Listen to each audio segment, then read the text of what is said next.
Muy buenos días, muy buenas tardes, muy buenas noches. ¿Qué tal estáis? Soy Héctor, ya sabéis que ando casi todo el día leyendo, dejándome la vista para traeros resúmenes de calidad de grandes obras de la literatura universal española y algún que otro ensayo.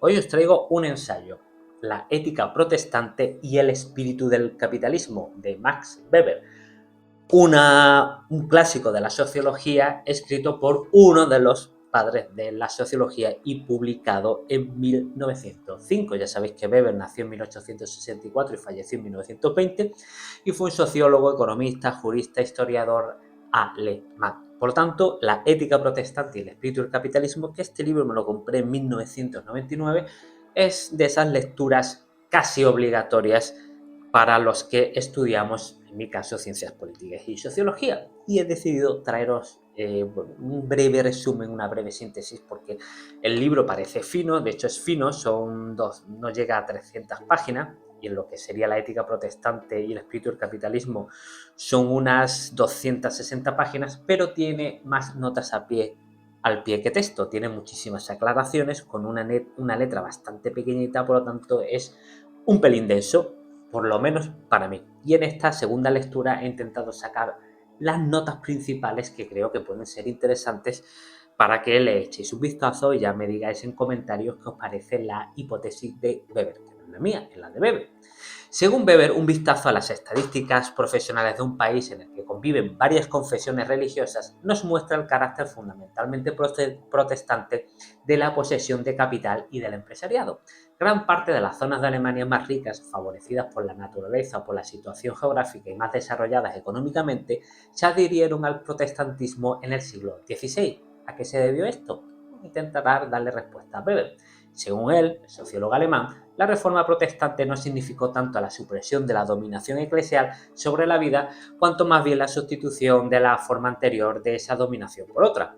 El dominio de la Iglesia Católica, que castiga a los herejes pero es indulgente con los pecadores, lo soportan en la actualidad cuando habla Weber, pueblos de fisionomía económica perfectamente moderna, y también lo soportaron las regiones más ricas y desarrolladas económicamente que había en la tierra a finales del siglo XV. El dominio del calvinismo, que está vigente en el siglo XVI en Ginebra y en Escocia, en el paso del siglo XVII en amplias partes de Holanda, en el siglo XVII en Nueva Inglaterra y por algún tiempo en Inglaterra, sería para ellos, según Weber, la forma más insoportable del control eclesial del individuo, o sea, que el individuo podría soportar. La fuerte participación de los protestantes en la posesión de capital y en las posiciones de dirección dentro de la economía moderna podría ser entendida como consecuencia de, por ejemplo, un mejor equipamiento patrimonial, heredado históricamente. Pero hay más variables, como la educación secundaria a la que los padres católicos suelen enviar a sus hijos en contraposición a los protestantes. Según los datos que manejaba Weber, los aprendices católicos mostraban más inclinación por permanecer en el artesanado, mientras que los protestantes preferían terminar en las fábricas, donde ocupaban niveles superiores entre los trabajadores cualificados y los funcionarios industriales. La escasa participación de los católicos alemanes en la vida económica moderna es llamativa, porque estaba en contradicción con la idea de que la minoría nacional o religiosa, en tanto dominadas, se suelen ver impulsadas por su exclusión voluntaria o no de las posiciones políticas influyentes a refugiarse en el trabajo en el que proyectan unas ambiciones que no pueden ser canalizadas estatalmente.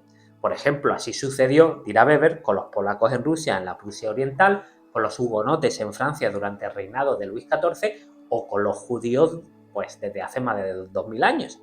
Pero con los católicos parecía que no se daba esto. Los protestantes, sea como capa dominadora o como capa dominada, con mayoría o como minoría, mostraban una inclinación específica al racionalismo económico que entre los católicos no era observada. Dice Weber que el pueblo solía decir en broma: o comes bien o duermes tranquilo. El protestante prefiere comer bien, mientras que el católico dormir tranquilo. El protestantismo ha sido uno de los portadores más importantes del desarrollo industrial y capitalista, por ejemplo, en Francia. Ya los españoles sabían que la herejía, o sea, el calvinismo de los holandeses, fomentaba el espíritu comercial. No obstante, el viejo protestantismo de Lutero, Calvino, Knox y Voet no tenía nada que ver con lo que se llamaría hoy en día progreso. Era hostil a aspectos de la vida moderna de los que hoy ya no quisieran prescindir ni los más extremistas de las confesiones. Así que es necesario buscar una línea de convergencia entre algunos aspectos del protestantismo y la cultura capitalista moderna. Y estos rasgos no hay que buscarlos en su amor al mundo más o menos materialista o antiascético, sino directamente en rasgos puramente religiosos. Entramos así en lo que Weber denomina el espíritu del capitalismo.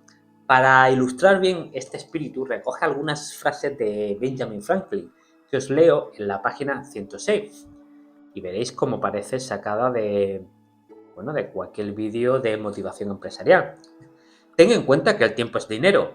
Quien cada día podría ganar 10 chelines mediante su trabajo y se pasa medio día paseando o haciéndolo holgazán en su habitación, aunque solo gaste 6 peniques para sus diversiones, no puede contar solo esto, sino que además ha gastado 5 chelines.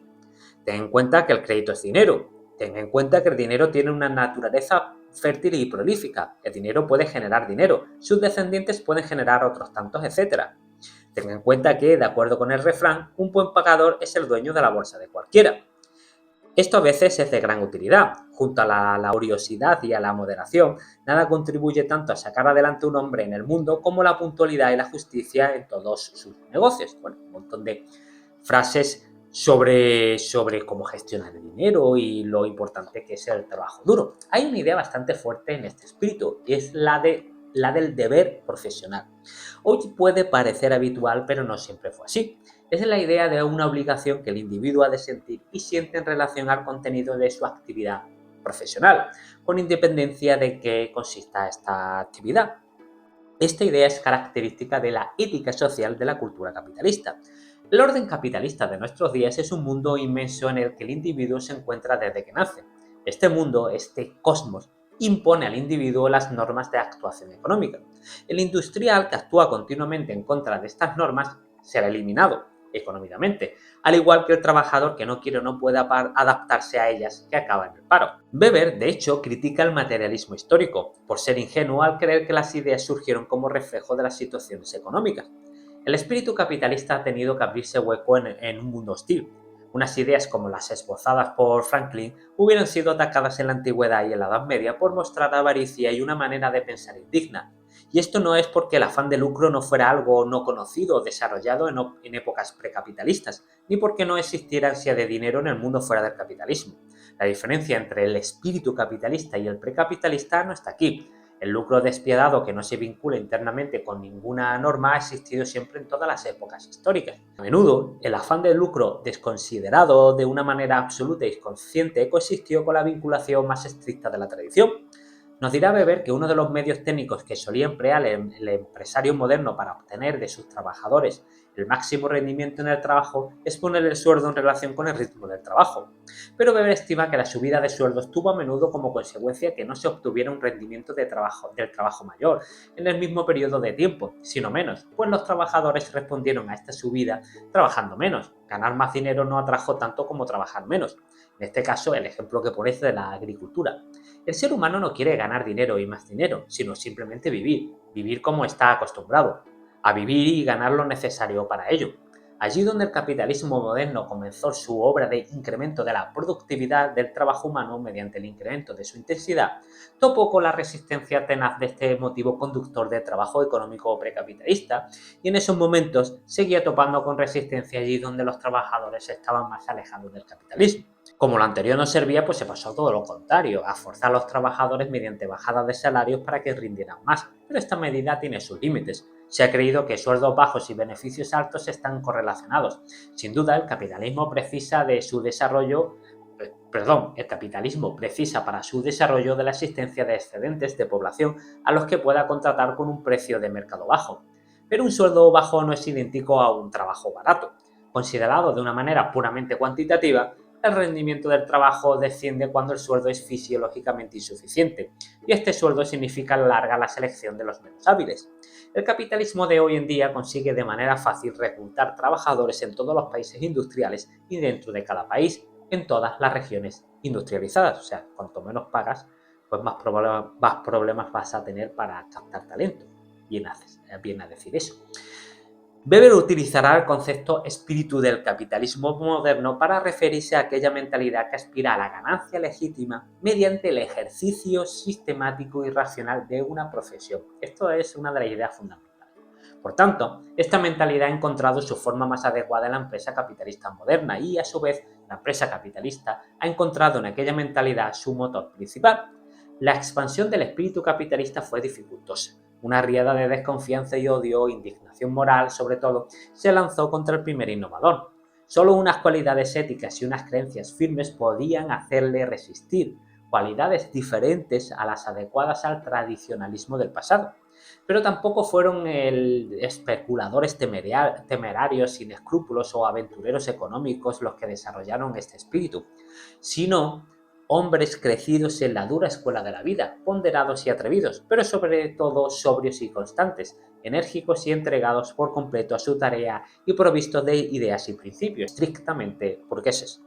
Weber considera que en su tiempo las naturalezas imbuidas de espíritu capitalista suelen ser indiferentes a la Iglesia, incluso hostiles a ella. A la naturaleza activa capitalista no le atrae pensar en el devoto aburrimiento del paraíso. La religión ahora les parece un medio que los separa, o sea, que separa a los seres humanos del trabajo en la tierra. El empresario ideal de la Alemania de Weber no era un ser que ostentaba como un viejo ricachón, sino una persona que se guiaba con cierto ascetismo. Su riqueza no significa nada para su persona, salvo la sensación irracional del buen cumplimiento de la profesión. Esto es lo que al ser humano precapitalista le resultaba tan incomprensible y enigmático, sucio y despreciable. Que alguien pueda tener como objetivo del trabajo de su vida exclusivamente la idea de bajar a la tumba bien cargado de un peso material en dinero y bienes, pues parecía algo perverso. Este espíritu capitalista podía entenderse como un producto de adaptación. El orden económico capitalista necesita esta entrega a la profesión de ganar dinero. Quien no se adapta, como comentábamos antes, pues sucumbe o no triunfa. La concepción del lucro como fin en sí mismo, un lucro relacionado con el ejercicio de la profesión, ha sido algo al que se han opuesto sentires éticos de épocas enteras. Una concepción ética como la de Franklin habría sido impensable. El aprovisionamiento de bienes materiales ha sido uno de los objetivos directores del trabajo de los poseedores del espíritu capitalista. La economía capitalista se basa en un cálculo estricto y está dirigido de manera racionalizada, planificada y sobria al resultado económico aspirado, en contraposición a la vida al día a día del campesino, a la rutina del viejo artesano gremial y al capitalista aventurero que se centraba en la perspectiva política y en la especulación irracional. En otro capítulo, Weber se centra en la concepción de la profesión de Lutero. Establece el sociólogo alemán que la palabra alemana Beruf, profesión, también en la inglesa calling, en estas palabras resuena una noción religiosa, la de una tarea puesta por Dios. Los pueblos católicos, así como en la antigüedad clásica, carecen de una expresión similar para denominar lo que los alemanes llaman Beruf, en el sentido de posición en la vida, de ámbito de trabajo delimitado. Una expresión similar aparece en todos los pueblos protestantes. En la traducción de la Biblia por Lutero, Beruf es usada por primera vez en un pasaje. La idea también es nueva, es un producto de la Reforma Protestante. Es nueva la valoración del cumplimiento del deber dentro de las profesiones mundanas como el contenido máximo que podía adoptar la actuación ética. Esto fue lo que condujo a atribuir un significado religioso al trabajo mundano cotidiano y a crear por primera vez el concepto de profesión en este sentido. En el concepto de profesión o beruf se expresa aquel dogma de las tendencias protestantes que rechaza la distinción católica de los mandatos morales cristianos y que acepta como único medio para vivir de una manera que complazca a Dios no una superación de la eticidad intramundana mediante el ascetismo monacal, sino el cumplimiento de los deberes intramundanos que se derivan de la posición del individuo en la vida, la cual se convierte de este modo en profesión. La conducción monacal de la vida no solo carece por completo de valor para la justificación ante Dios, sino que además Lutero la considera un producto del egoísmo y de la falta de amor que se sustrae a los deberes del mundo. El trabajo profesional mundano aparece como expresión exterior del amor al prójimo y esto es fundamentado de una manera sumamente ajena al mundo y también en contraposición a lo que decía Adam Smith sobre el egoísmo como motor del beneficio y de la creación de riqueza. La división del trabajo obliga a cada individuo a trabajar para otros. Toda profesión lícita tiene el mismo valor ante Dios, lícita. La profesión es lo que el ser humano ha de aceptar como orden divino. aquello lo que ha de adaptarse. Este matiz oculta la idea de que el trabajo profesional es una tarea puesta por Dios. No debemos pensar que al estudiar la vieja ética protestante, al estudiar el calvinismo, encontremos el despertar del espíritu capitalista. La salvación del alma y nada más fue lo principal para ellos. Pero aquí hay una semilla para el espíritu capitalista, que ya se iba gestando. Algunas de las consecuencias de las reformas son imprevistas, incluso no deseadas o muy alejadas de lo que quisieron los padres de esta. Ahora nos vamos a la ética profesional del protestantismo ascético. Bueno, ahora vamos con las bases religiosas del ascetismo intramundano.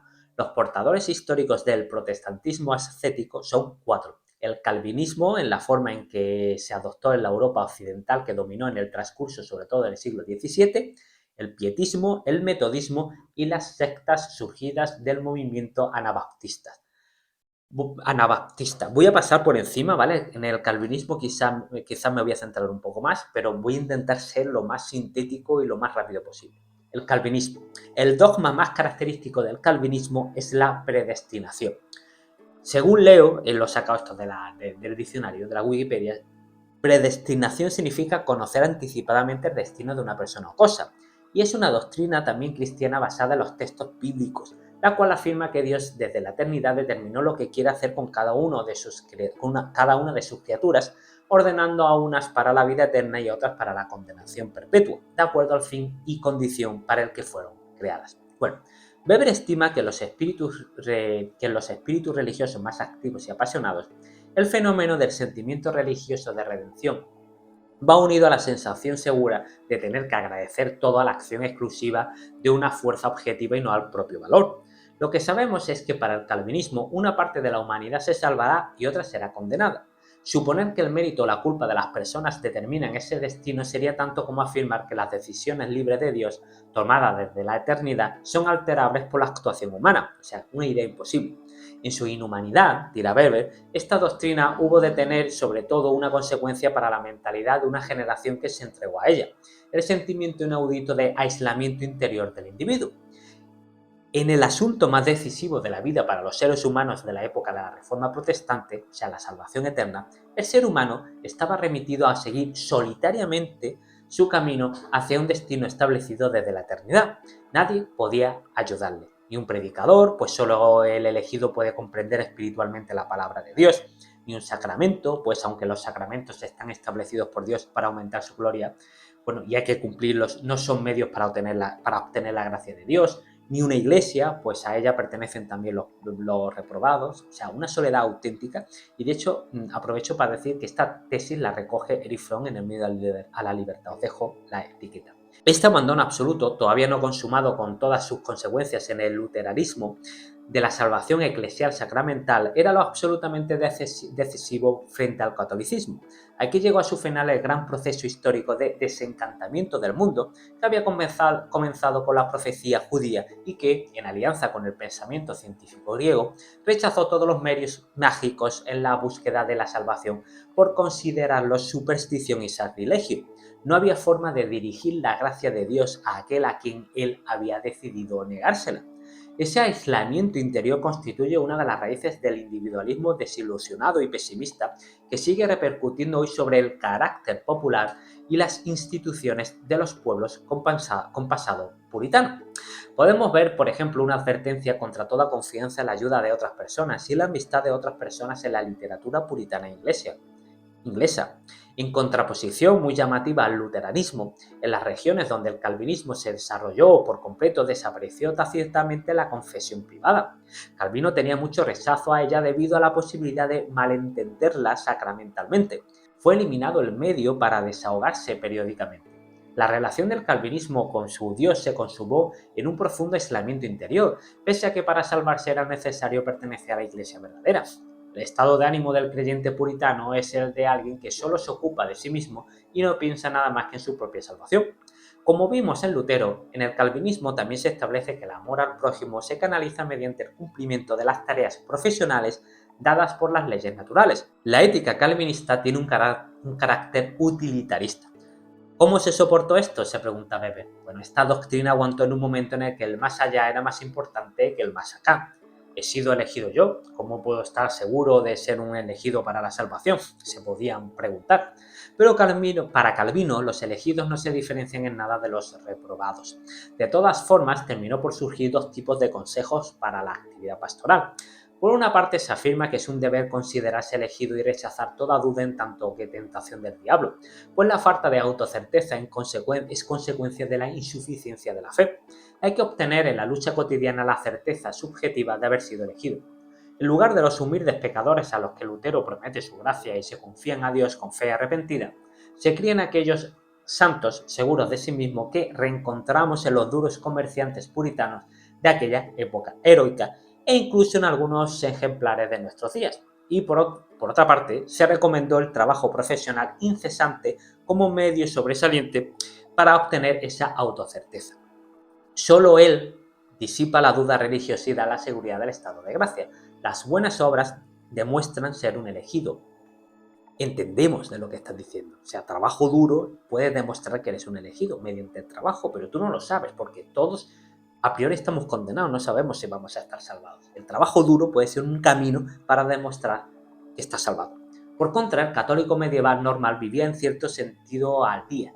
Cumplía con los deberes tradicionales, pero sus buenas obras, que iban más allá de esos deberes, fueron por lo general una serie de acciones individuales sin nexo necesario o al menos no se vinculan necesariamente con un sistema de vida. Las acciones se llevaban a cabo según la pasión. La ética católica es ética de la convicción.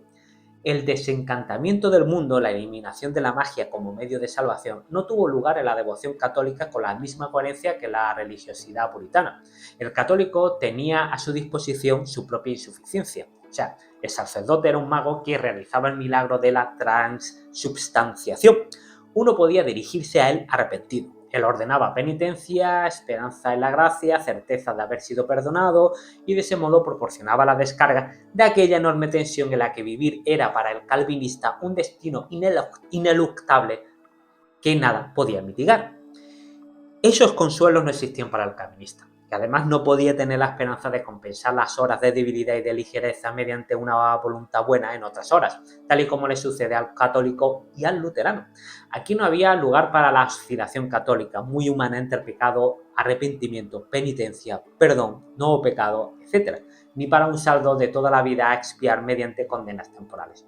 El calvinismo, en el transcurso de su desarrollo, añadió algo según Weber positivo, la idea de la confirmación de la fe en la vida profesional mundana. La santificación de la vida pudo adoptar así casi el carácter de un negocio. Vamos a ver algo del pietismo. Bueno, el pietismo, su intención era que la iglesia invisible de los santos bajara a la tierra y se hiciera visible, así como llevar en esta comunidad una vida protegida que no tuviera influencias mundanas y se basara en la voluntad de Dios, lo cual daba seguridad de cara a la propia regeneración hasta en los rasgos cotidianos exteriores de la conducción de la vida. Esto condujo a la religiosidad práctica, al disfrute terrenal de la salvación, en vez de a la lucha ascética por su aseguración para el futuro ultraterrenal. Y el metodismo, Weber lo define como una sistematización metódica de la conducción de la vida en el objetivo de alcanzar la certeza de la salvación. De acuerdo con la doctrina de Wesley, es posible alcanzar en esta vida la conciencia de la perfección, de la ausencia de pecado, de manera aislada y repentina. Aunque sea difícil, hay que aspirar incondicionalmente a él, pues asegura definitivamente la certeza de la salvación y pone una alegre seguridad en lugar de la quejica preocupación de los calvinistas. Y bueno, las sectas surgidas del anabaptismo, aquí tenemos los baptistas, los menonitas y los cuáqueros, y que tienen una ética completamente diferente a la doctrina reformada. Bueno, seguimos avanzando para ir concluyendo ya. Weber dedica un capítulo al ascetismo y al espíritu capitalista. Lo realmente reprobable desde el punto de vista de esta ética es el descanso en la posesión, el disfrute de la riqueza con sus consecuencias de ocio, deseo carnal y el alejamiento de la aspiración a la vida santa. Ni el ocio ni el disfrute, sino solo la actuación, solo actuar, sirve para aumentar la gloria. Perder el tiempo es el primer pecado y el más grave de todos. La duración de la vida es infinitamente breve y preciosa para afianzar la propia vocación. Perder el tiempo por culpa de las relaciones sociales, las chachas, el lujo de dormir más de lo necesario para la salud, 6 u 8 horas, es completamente reprobable desde el punto de vista ético. El trabajo se santifica. Aquí se hace buena la frase de San Pablo: que no coma quien no trabaje. El ascetismo odia igualmente la distinguida indolencia del Señor y la burda ostentación del nuevo rico. Por contra, aprueba la ética alcanzada por el sobrio hombre burgués hecho a sí mismo. Weber intenta clarificar los puntos en los que la concepción puritana de profesión y la exigencia de una conducción ascética de la vida tuvo que influir directamente en el desarrollo capitalista. El ascetismo protestante intramundano dirigió su energía contra el disfrute natural de las propiedades, frenó el consumo, especialmente el lujo. Además, descargó psicológicamente a la adquisición de bienes de los obstáculos de la ética tradicionalista. Rompió las cadenas del afán de lucro al legalizarlo y considerarlo querido por Dios. Hasta donde se extendió el poder de la concepción puritana de la vida, esta benefició en todos los casos, y Weber estima que esto es más importante que la formación de capital, a la tendencia a la conducción burguesa, económicamente racional de la vida. Fue su portador más esencial y sobre todo el único coherente. Por lo tanto, son esos valores ascéticos los que desplegaron su efecto económico una vez que se ha superado el pulso puramente religioso. Lo divino dejaba espacio al utilitarismo terrenal. Consciente de hallarse la gracia de Dios y de haber sido bendecido por él, el empresario burgués se mantenía dentro de los límites de la corrección formal, es irreprochable en sus costumbres y no hacía un uso escandaloso de su riqueza y podía seguir sus intereses económicos e incluso debía tenerlos. Además, el ascetismo religioso ponía a su disposición trabajadores sobrios, escrupulosos, laboriosos y convencidos de que el trabajo era el fin que Dios había puesto en sus vidas. En conclusión, uno de los componentes constitutivos del espíritu capitalista moderno, que es la conducción racional de la vida sobre la base de la idea de profesión, nació del espíritu del ascetismo cristiano. Y hasta aquí hemos terminado la ética protestante y el espíritu del capitalismo, escrita en 1904 y 1905 y revisada en 1919 y 1920. Representa un audaz esfuerzo tanto para matizar la tesis materialista de Marx sobre la relación entre la religión y la economía como para poner en cuestión la presunta univocidad de lo racional. Bueno, muy interesante este libro, ya me ponéis en comentarios si lo habéis leído, qué os parece sus tesis, estáis de acuerdo con las tesis de Max Weber, que en el protestantismo está el origen del capitalismo, con esas ideas que he intentado sintetizar en este vídeo, que ha sido un vídeo un poco largo, pero bueno, era necesario. Si os gustó el vídeo, por favor, os pido un like, repartid vuestro amor compartiendo este vídeo con amigos y familiares y por favor suscribíos al canal si no lo habéis hecho ya. Muchas gracias y hasta el próximo vídeo.